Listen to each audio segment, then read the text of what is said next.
Hey everybody, I'm going to go through hopefully a really quick presentation focused on Sigmund Freud and psychoanalysis, and the main goal of the presentation is going to be to share components or aspects of Freudian theory and psychoanalytic theory that have really permeated the field of psychology and stuck around, are influential now, and foundational to a lot of other psychological approaches.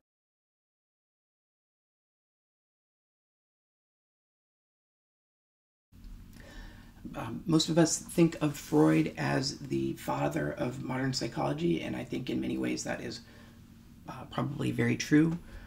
When he was first putting forth his ideas, there was a lot of resistance to them. That resistance actually continued and persisted. He had a tough time getting patients. He had a tough time getting other researchers to back his ideas. And other clinicians in his field area, in psychology, were not as focused on the causes of actual mental illness.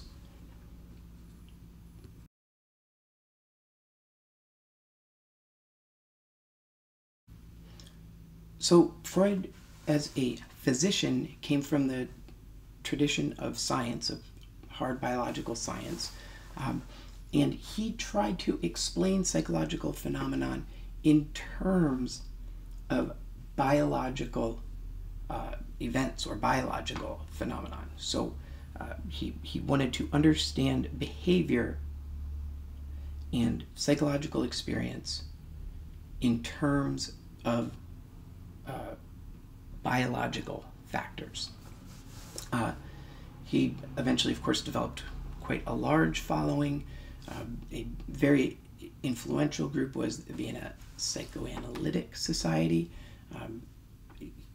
in which folks like Carl Jung, Alfred Adler, and others participated and studied. Most of the time, interestingly, when another strong theorist arose, say like Carl Jung, Freud would dispense with these people, and they would be asked to leave the society. So he definitely had kind of an authoritarian my way or the highway.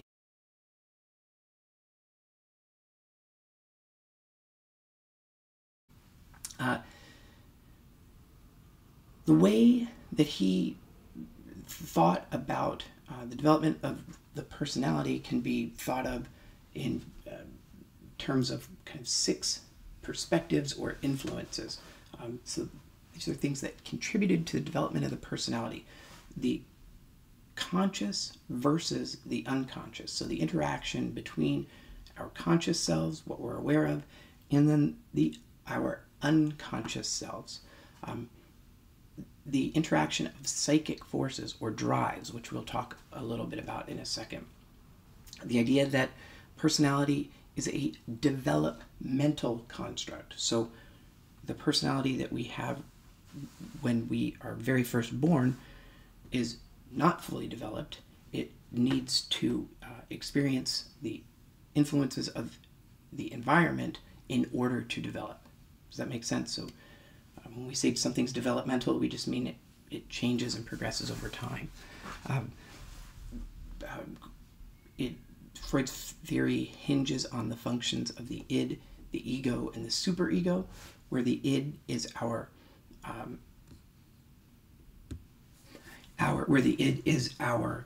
kind of basest drives, like hunger, our drive to satisfy our immediate wants, and where our ego is a structure that kind of helps us to navigate the environment and manage our id. So if that means at times, let's say if we're hungry, we need food, the only way we could get food at this very second would be to steal it. Our ego would be the structure that kind of allows us to hold off our id and not steal food and help us to try and acquire that food in a more acceptable way. And then the superego is really the moral sense of the individual. In Freud's view, the superego is made up of what we think other people think of us, right? So we've got the id, that's just the drive. If you think of a toddler going around doing everything they want all the time, a toddler is all id. The ego is a agent, kind of a rational agent that helps guide the id in workable directions, and the superego is kind of the internalization of, say, social norms and the views that other people may have of us. And the interaction of all of these, the interaction of these things, along with the influence of the conscious and the unconscious mind, the psychic forces, the tendency towards adapting to an environment, all of these kind of things kind of conflict and influence each other, and that's what gives birth to the personality.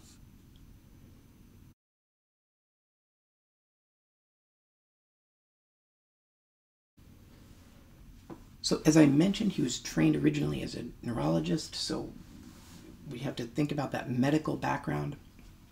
He got interested in psychology through work by a guy named Joseph Breuer. Breuer was a hypnotic therapist.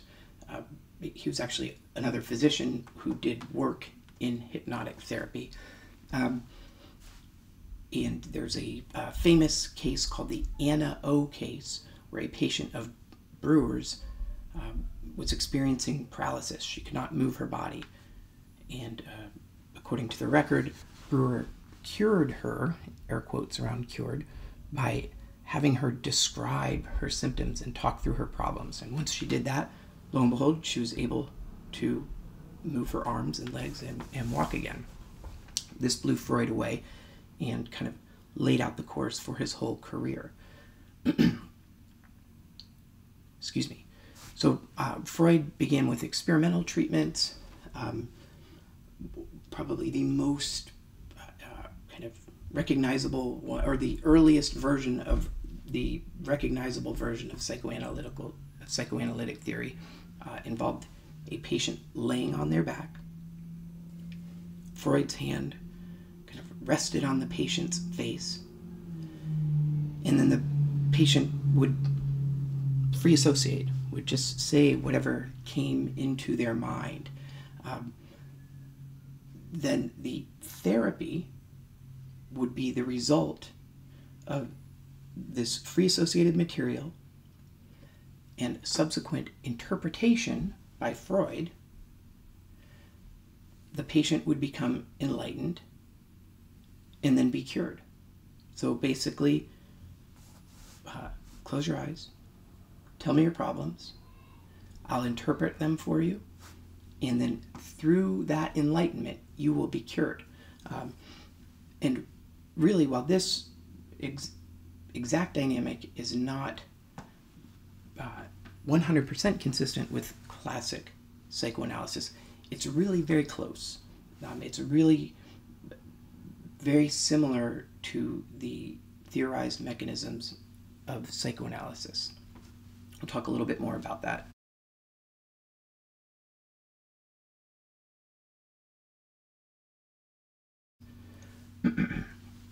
So initially, what Freud's theory held is that all anxiety, so for all of us who have anxiety, and certainly we all have some, the source of anxiety in adulthood was unconsciously remembered sexual abuse as children. So Freud, and this is literal and true, Freud initially theorized that the whole reason that people are neurotic as adults is because they were all all neurotic adults were sexually abused as children. They repressed the memories, and this was really kind of mucking them up. Well, as you might imagine, this idea wasn't well received by everyone, right? People don't want to be told kind of writ large that the majority of us have been abused as children and we don't remember it. So Freud tweaked the theory and made the central tenet that the primary source of neuroses of anxiety was the memory of infantile fantasy sexual experiences. So, and that's not to say fantasy like necessarily erotic for a child, but fantasy in terms of imagined. So instead of we were all sexually abused as children, well, we all had kind of strange sexual feelings that we didn't understand as children that didn't necessarily resolve properly. And that's where neurosis comes from. So right off the bat there, for me, it kind of highlights maybe the genius of Freud and then sort of the shortcomings too. It's an excellent, a very creative way to conceptualize personality development, but just that switch from it really happened to fantasy shows that, okay, well, there's a pragmatic side to his work that isn't necessarily rooted in science, even though his perspective was that of a scientist. So he was, on some level, trying to sell a theory that people would buy.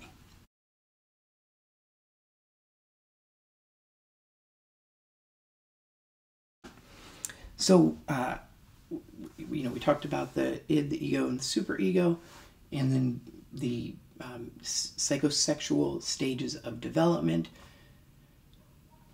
For us, I most likely, this isn't going to come back at you on a test, at least not for this course, but it is something to kind of get into your mind. You've got the oral, anal, phallic, latency, and genital stages. Oral stage is infancy through 18 months, where what the child is focused on is nursing, sucking or rooting, dependence on the caregiver. If this stage is successfully completed, there's the anal stage, focused on toileting. Then once that stage is successfully completed, there's the phallic stage, focused on awareness of sexuality, and then latency and genital stages. So these, for Freud, had to happen successively and progressively. In other words, in order to make it to the anal stage healthily, you needed to complete the oral stage, right? And if you don't complete the oral stage successfully, well, that's going to be, you're going to have some problems as an adult. Does that make sense?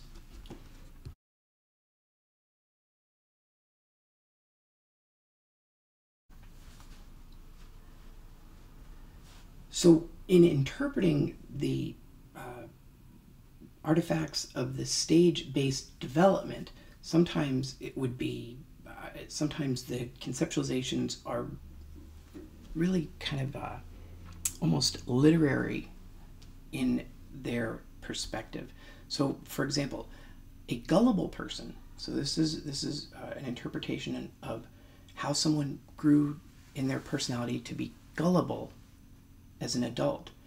Well, they may have had trouble during the oral stage, and therefore they have unconscious memories related to, say, for example, difficulty swallowing. Therefore, as an adult, they're willing to swallow anything. They're gullible. Interesting, right? So a lot of the specifics of Freud's theory break out kind of around this stuff. I mean, when we talk about people being anal, it's not a phrase that seems to be as common in the culture nowadays, but if I'm sure y'all are familiar with it, like, oh my gosh, he's so anal, you know, somebody who's really rigid and has to have everything an exact certain way. Well, Freud would tell us that they had problems during the anal stage, during toileting. Perhaps their parent was domineering, or they were punished excessively while they were completing their toileting. Some of these things probably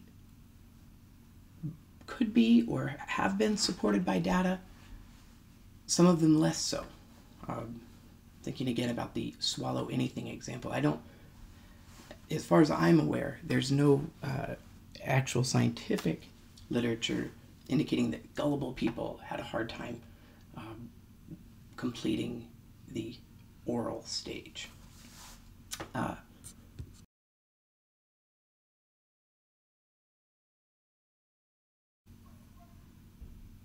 So, shifting back to the id, the superego, and the ego. Unlike the stages, the 5 stages we discussed on the previous slide, those stages are biological, hardwired. They had to be completed. Within the theory, they're biological, hardwired, had to be completed in order. Freud presented them as a scientific, actual biological reality. Well, the 3 drives, the id, the superego, and the ego, were supposedly not physically based. So these are more kind of conventional theory type constructs. Freud did not believe that we each have a little part in our body called the id, a little part in our body called the superego, and a little part in our body called the ego. Instead, they're theoretical structures, and as we mentioned, id is the gratification of physical needs. You think about the toddler. Superego is the internalized perspective of the world. What are people going to think of me? Am I following the rules? That kind of stuff.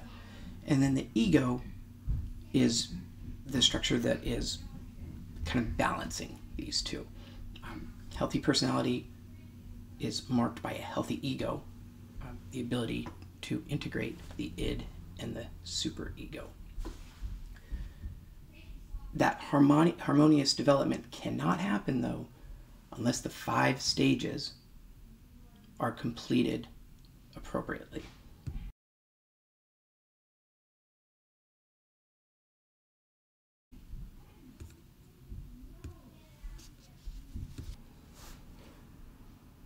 So another overlay of the theory involves drives, right? Okay, so we had 5 stages.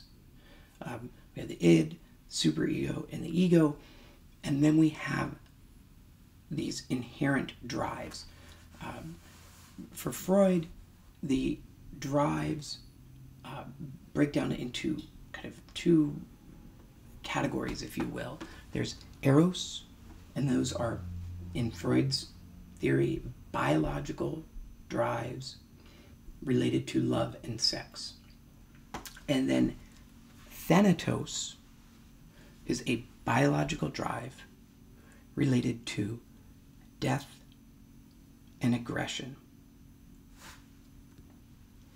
So these drives, which are biological for Freud, drive are kind of the underlying driver of behavior and subjective experience, right? So everything that we do is basically motivated by eros or thanatos. And when the drives are not able to be fulfilled by the environment, or we cannot reconcile the drives with the environment, that's when we have problems. That's when we start to see the emergence of neuroses. And in fact, the core of many maladaptive behaviors in psychoanalytic theory is the result of defense mechanisms. So we have these drives, eros and thanatos, that make us want to do all kinds of crazy stuff that we can't always do. And so we develop psychological schemas to kind of explain away why we can't do these things. And if these defense mechanisms get sort of too detached from reality, too elaborate, and become non-adaptive, that's when we see psychopathology arise.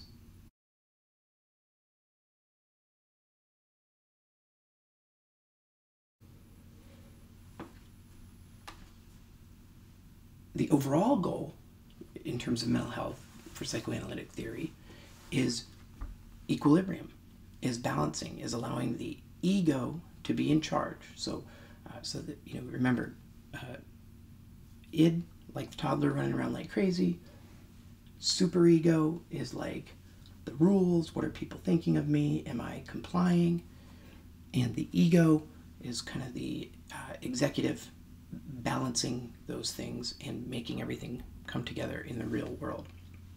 Well, psychological health is the result of a healthy, functioning ego that knows how to implement defense mechanisms and coping strategies, but not to the extent that they're maladaptive, right?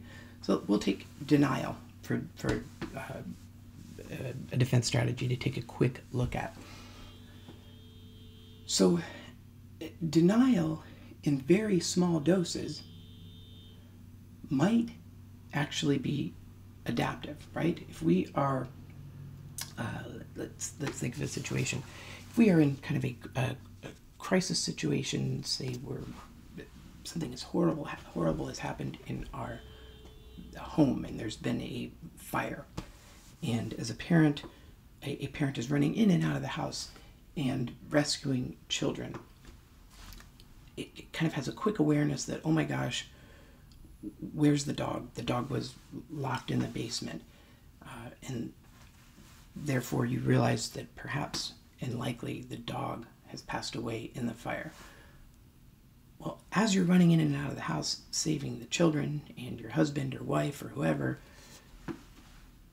you don't have the room to be thinking about the loss of your dog. So taking a second and thinking, she's probably fine, referring to the dog, that would be using denial, but in a arguably adaptive way, right? If after the fire's all done and put out, and you've moved to a new home with your family, you still don't have your dog, but you tell yourself, oh, well, she actually probably got out of the fire and she's going to show up at our new house any day now. Well, you're still in denial. And at that point, it's not healthy anymore, right? So defense mechanisms can be employed by the ego to good effect, or they can be allowed to kind of run amok and cause trouble. But when everything's in equilibrium, we have a kind of an effective, a well-rounded view of reality. We're able to experience healthy relationships, and we are able to mitigate kind of those perfectionist tendencies. We're not so neurotic about, am I always doing the right thing? Am I doing my best? Are people liking me? We can quiet that super ego.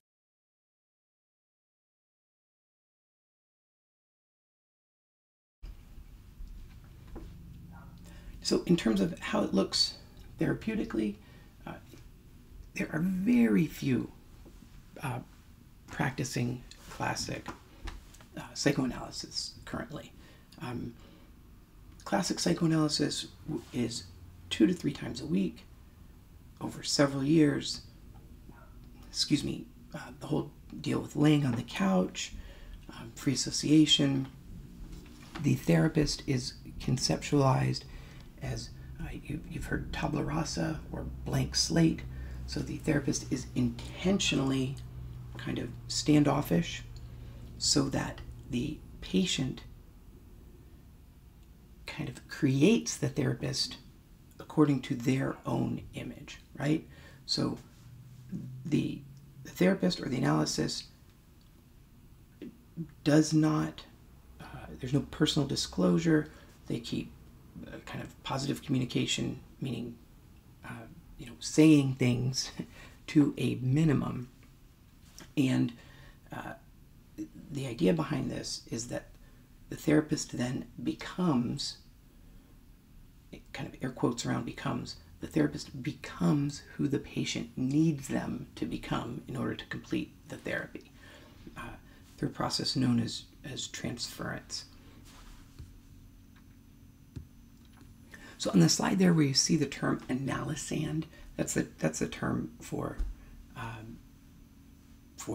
the patient, for the client. The patient puts the therapist in various social roles, right? So if the patient is maybe talking about relationship problems that they had with their father, the idea behind transference is that on some level the therapist becomes the father,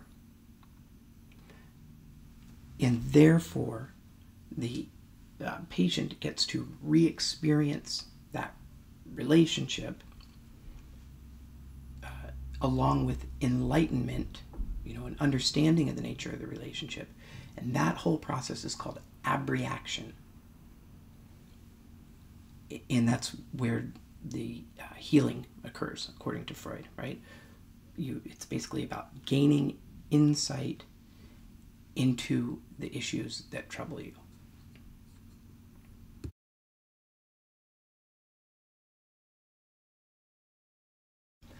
In terms of techniques, free association is at the core of it, just talking, keep getting the patient talking and going deeper and deeper into free associated conscious and unconscious material. The transference relationship that we talked about is a big therapeutic mechanism whereby the patient experiences the therapist as a different person. I mean, not literally, they are not confused thinking that it's their father in the chair, but they are experiencing elements of that relationship and being able to re-experience them and come out with a healthier outcome. Dream analysis is a tool that was used in psychoanalytic therapy. Analysis of resistance. So if someone is resistant to talk about a specific difficulty or challenge, well, let's look at why. Because if we look at why, we're likely to find more about the problem. And then, as I mentioned, transference and the figure that the therapist becomes.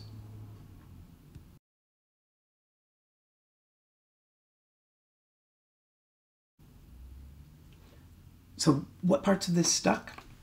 I'm going to try and pick up the pace here a little bit. What parts of this stuck? The main thing that stuck is the developmental conceptualization of personality.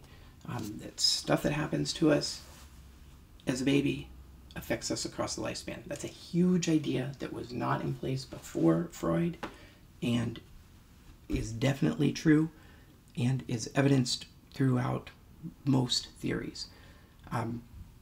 The other piece is the influence of unconscious influences. This is also new to Freud.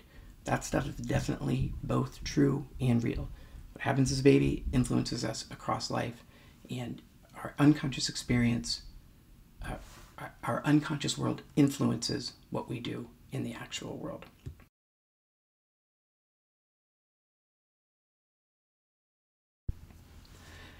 Some other artifacts that are positive and continue to have kind of a lasting impact. Freud and psychoanalytic theory encourages us to have a multi-level view of human nature and human emotions. So there's more going on than we can see. This is clearly widely still accepted.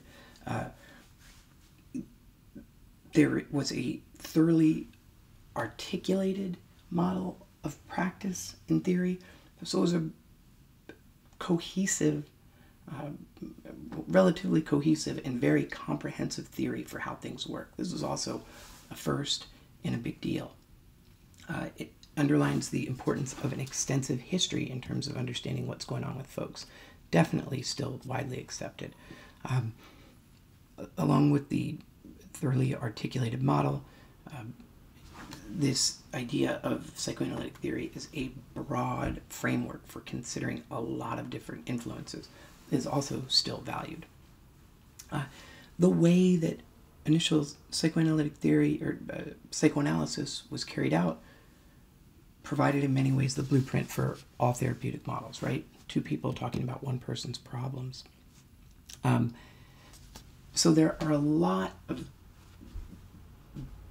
aspects of Freud's original idea that still are prevalent across different theories. Some stuff also not quite as much, right?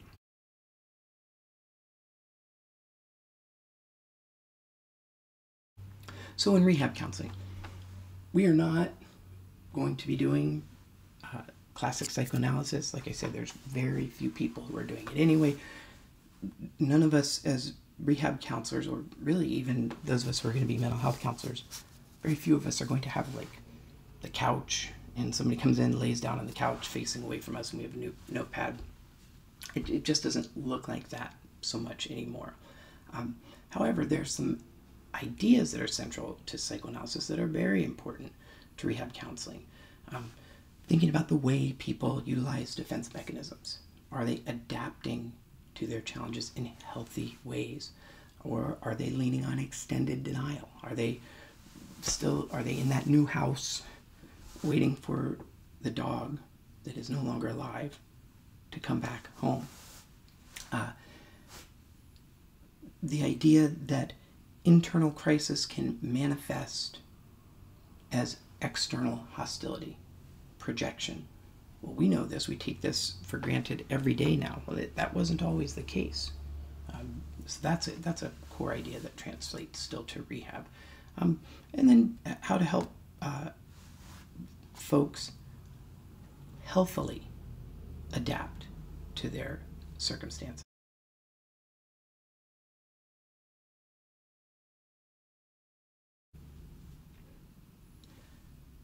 The role of the unconscious is still huge across fields. And within rehab, there's been a lot of literature looking at the role of the unconscious relative to our perceptions of our bodies, and how this affects our ability to succeed or not succeed in life. This is a Freudian idea that has relevance for rehabilitation. So if someone acquires a disability that maybe makes them feel inadequate in ways that they have previously felt inadequate, this would be kind of a psychoanalytic idea that would have value for helping that person be able to accommodate a new and healthier conceptualization of themselves.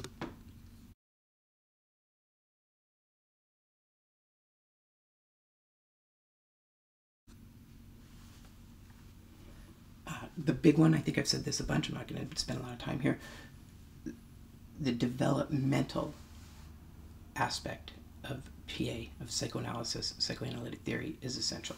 Stuff that happens to us when we're really little, before we can remember before we can remember it as adults definitely has an impact. That's a huge influence of Freud that persists.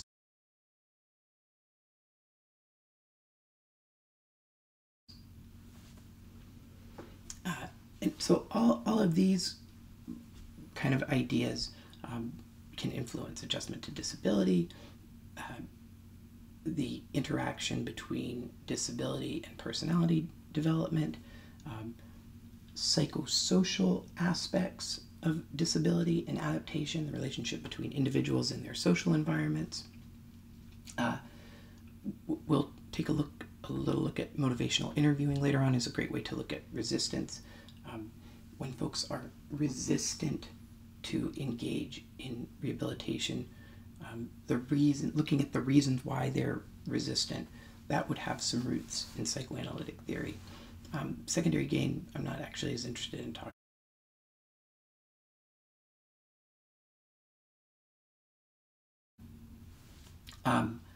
So here we are at our last slide. I know this took me a little longer to get through than I'd hoped. I do hope it's helpful. I wasn't going to do a lecture for Freud for this week, but it's so foundational. It didn't seem right to not take a little time to talk about him. What are critiques? I think I went over this. A lot of this stuff is just straight made up and doesn't hold any water in terms of science. So he threw some stuff out there as science that is not science. So there's that. It was a theory. It is a theory. It is not tied to biology in the ways that Freud at times purported it to be. More kind of nitpicky. And that's a big critique, right? If we come out and we say this happens because of biology and it doesn't, well, that's big. And to me, that's always been a big reason to kind of look at Freud critically. Huge mind. But he put some stuff out there that was as fact that was much more on the assumption side. Having said that, definitely a brilliant mind. Smaller criticisms, psychoanalytic theory is maybe too subjective. It doesn't lend itself well to scientific validation because there's not a lot of goals. How do you measure outcomes with psychoanalytic theory? People would say that insight, remember I talked about abreaction, and the way that the therapy happens for Freud is we become aware of what the issues are, and just this awareness, just this shedding light, having this insight, that's abreaction in psychoanalytic terminology. That abreaction is what cures us. Cognitive behavioral folks would say no. Cognitive behavioral folks would say someone comes into the office, they may actually already be acutely aware of what's bothering them and they still can't get through it. Existentialist and postmodern theorists would say that psychoanalytic theory is too deterministic, that while yes, maybe there's an influence of infancy and childhood, it certainly doesn't carve out our whole future for us. And a big one that I hope I didn't shortchange us by not spending a lot of time on it, Freud's views on sexuality and the role of motherhood and of women are at times outright offensive. He was not always a modern thinker in that way. So many critics would, I think, rightly identify some of his work, a large portion of his work, as sexist. All right, I'm going to cut it off there, guys. Thanks so much for hanging out to listen, and I'll talk to you soon. Bye-bye.